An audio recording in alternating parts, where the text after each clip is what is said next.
Ronnie was described as the quintessential Dubliner. His voice was described as like two pieces of coal he'd scraped across the floor. To me, he was the voice of the people around me. We were very proud of Ronnie, very proud of the lads. Ronnie Drew passed away, and a little piece of Dublin passed away with him. It was down in O'Donoghue's, in the heart of the city. The crack, it was mighty, the porter did flow.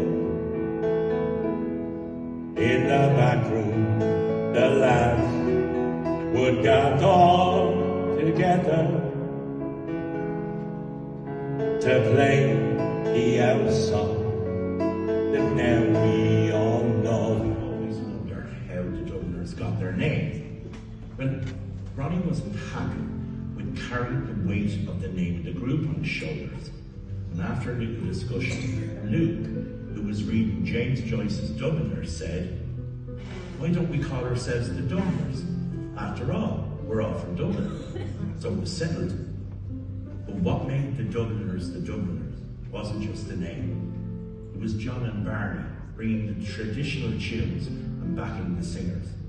It was Kieran Burke bringing the Irish language ballads and being a superb instrumentalist.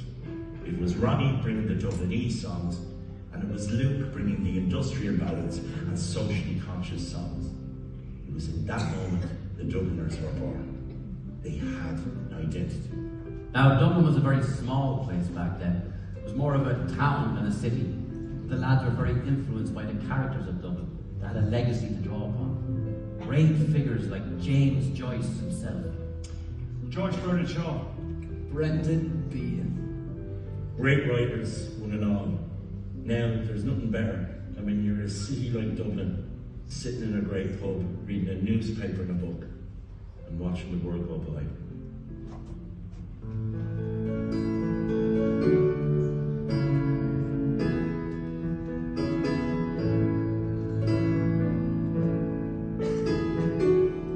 Raised on songs and stories, heroes of renown, the passing tales and glories that once was Dublin town.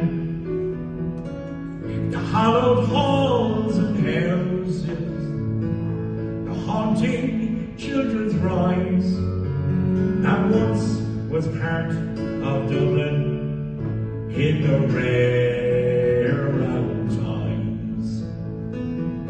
Ring a rosy, as the light declines, I remember Dublin city in the rare old times. My name, it is Sean Dempsey, as Dublin as can be. Born hard and late in Pimlico, in a house that ceased to be. My trade I was a cooper, lost out to redundancy. Like my house that fell to progress, my trade's a memory. And I courted Peggy Dykeman, as pretty as ya please, a rogue and child of Mary from the rebel liberties. I lost her to a student chap whose skin was black as coal. When he took her off to Birmingham, she took away my soul.